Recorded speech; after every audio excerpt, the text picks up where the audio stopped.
Hi guys, Raji with you once again on the latest update on the June primary elections. My fellow Americans, I've been getting like countless phone calls, having corner meeting on streets, meeting people outside Walmart, mall, coffee shops. Too many questions. People, thousands and thousands of people voted for me, and they're asking what's gone wrong with the election system here. And I think it's the best way to reach out to you, those who have approached me and those who are busy in their life. I know right now everybody's so hand to mouth, bills. It's inconceivable how people are cutting it. The lifestyle, the living conditions. But I have to tell you what has happened. So I'll just have to go back a little bit. 2020 elections, where I went and found out there were discrepancies in the election system, that they had started counting ballots, violating election code. Election code said you cannot count ballots before 8 p.m. election night. These guys went in and started counting ballots 10 days before the election. I had gone out and said, why would you have to violate the law to count ballots early? What is such a big reason? What would make you violate a law to count ballots early? And I was told that Election Code 15101B allows them to start counting ballots early. When I researched the law, took legal opinions, I was shocked to find out there is no such condition in the election code. In fact, Election Code 15101B does allow processing, only and only processing of ballots, because it says very clearly that under no circumstances, guys, pay attention please, under no circumstances may a vote count be accessed or released until 8 p.m. on the day of the election. That's it. That puts an end to it. That ends the understanding this term, under no circumstance. Any common man, you don't have to be a PhD or rocket scientist to understand that. The term has been constructed by the legislature so clearly, and it puts everything into place. No puzzle here, under no circumstances.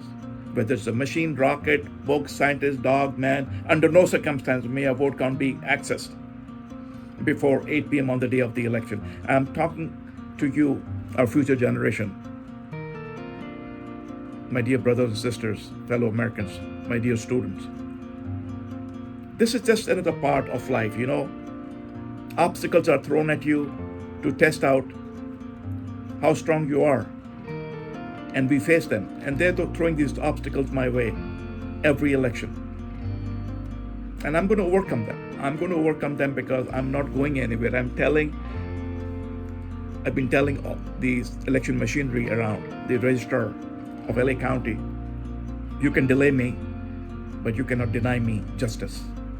You can delay me by throwing all these shenanigans and obstacles in my way, but you cannot stop me. You cannot deny me justice. You cannot deny me the fair voice of the people, the fair election by the people. But it's going the other way around. Right now, the election system is designed where there's room for manipulation. So I had gone and contested the election, gone to the court with the book, with the laws, saying that, look, it clearly states here that under no circumstances may a vote count be accessed. The trial court went and sided with the registrar, and they said that, the under no circumstance clause actually does not apply to computers, or it's okay. But the worst part was when the trial court made its judgment against me, they added words to the election code. They twisted the election code. They changed the election code.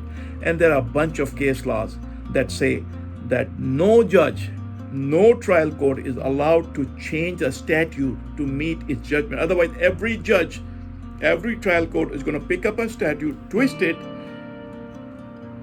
to meet their judgment, to justify their decision. Not allowed. Wrong. I went to Court of Appeal. We have a beautiful justice system. I love it. Beautiful justice system. Okay.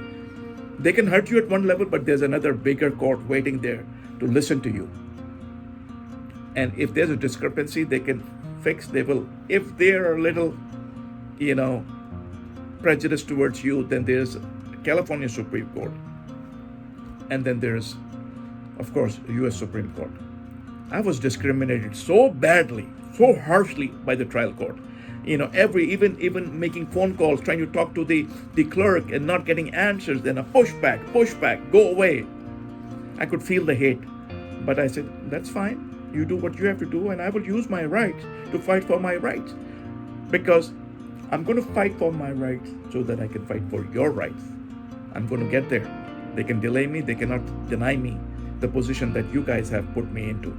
I know you guys voted for me. Thousands of votes I got. And the strategy here by the registrar is the incumbent Brad Sherman is selected number 1 in the primary, and then the number 2 position is given to a weaker candidate, so it's easy to defeat that weak candidate in the general election. So keep Raji Rab away. Keep him away. He's trouble. Keep him away.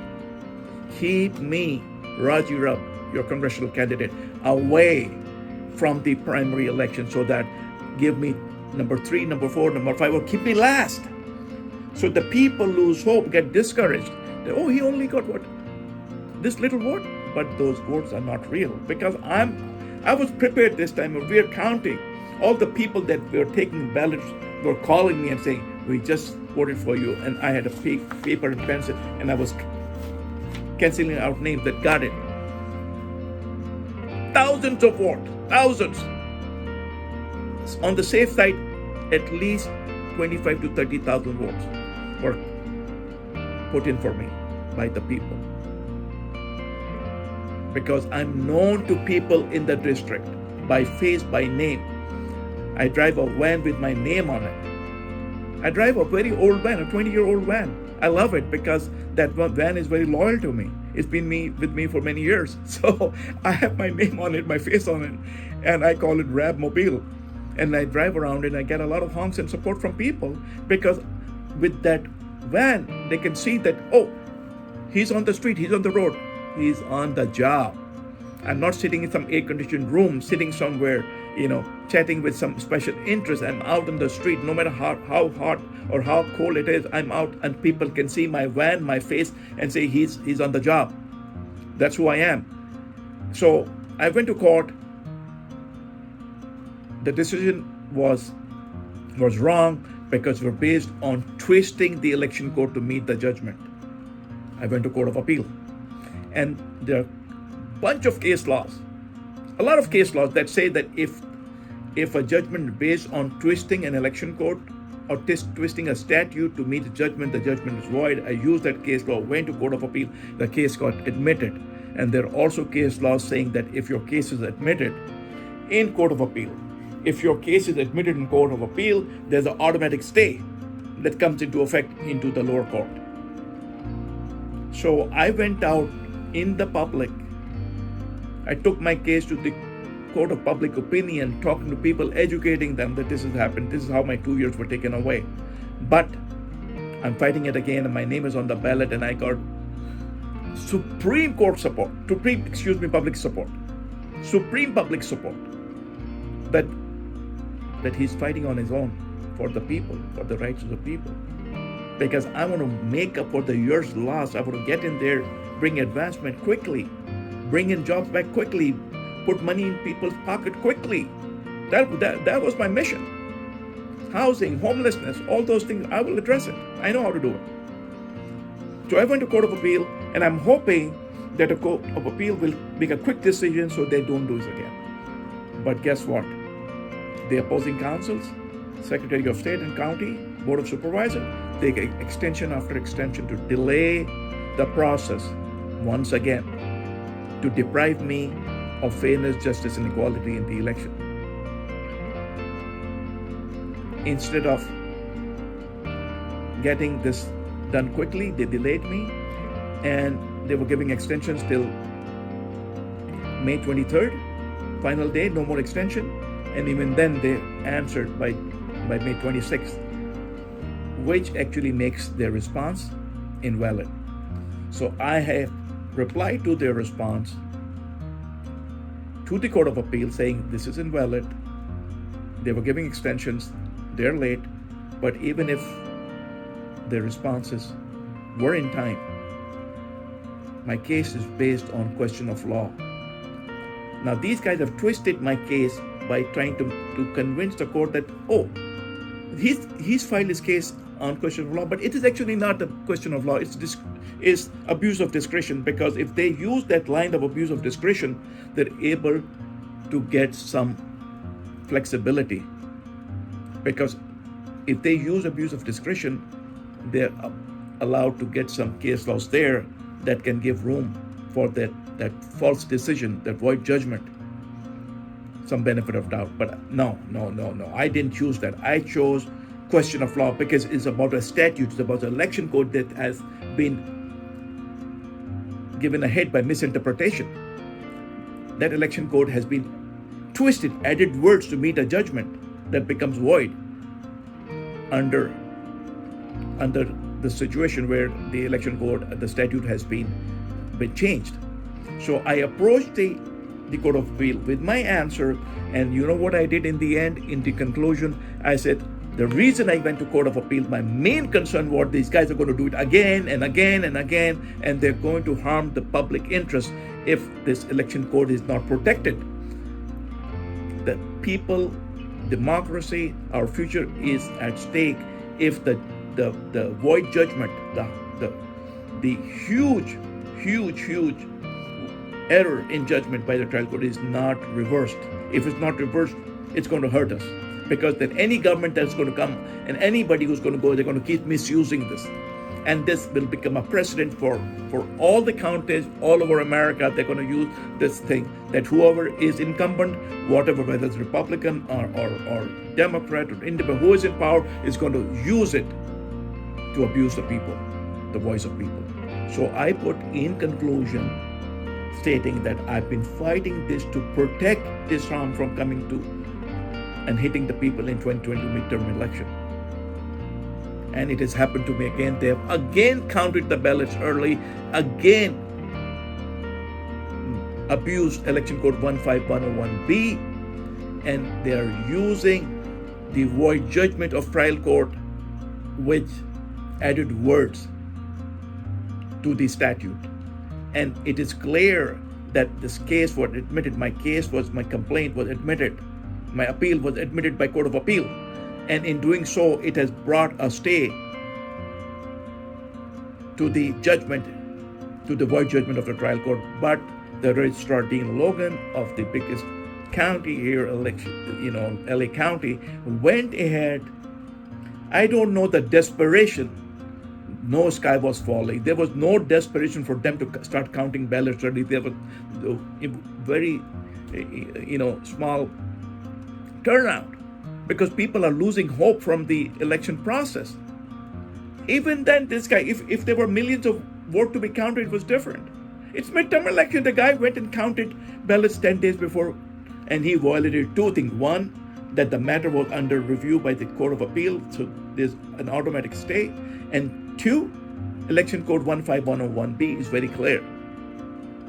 Under no circumstance may a vote count be accessed or released before 8 p.m. day of the election. They did that. So I'm bringing this out to you. I'm just showing you what is going on because I'm having a hard time to reaching out to everyone to explain them. So many candidates are calling me from both sides of the aisle, even Republican candidates, because we are fellow Americans. There is no wall. There is no hate between us. Come on, for God's sake. We got to stop this divide because then the special interests are going to divide and rule us. Okay? They're going to divide and rule us. So the fact of the matter is that I've replied to that, response by the Secretary of State and County of Los Angeles Board of Supervisors and Registrars Attorneys. I replied to them. And then I addressed in the conclusion saying that they have done it again and the results are illegal because they are based on the violation of election code. They're based on a judgment that is under review by the Court of Appeal and should have been a stay on that.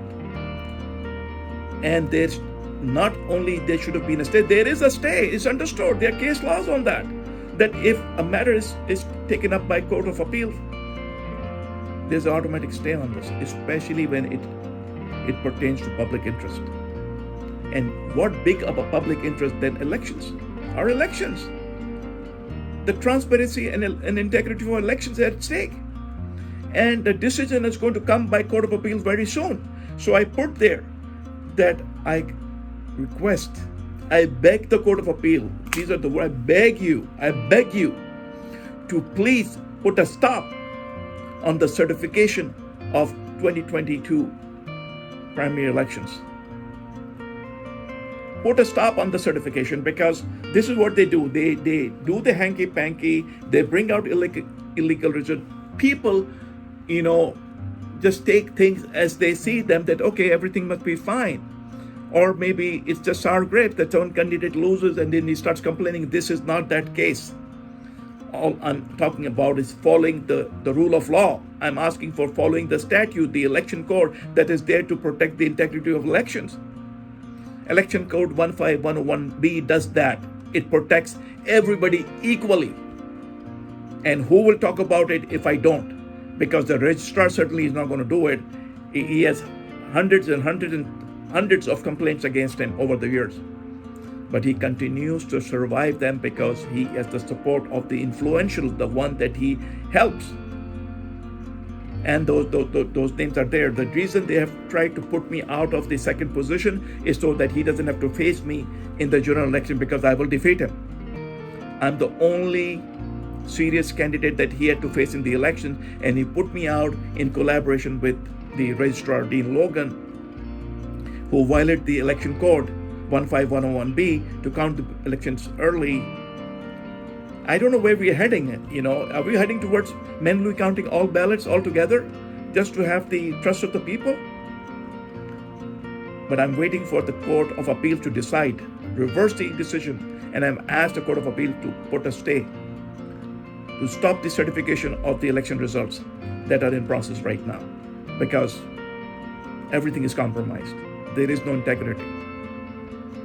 There is no sanctity of the election process.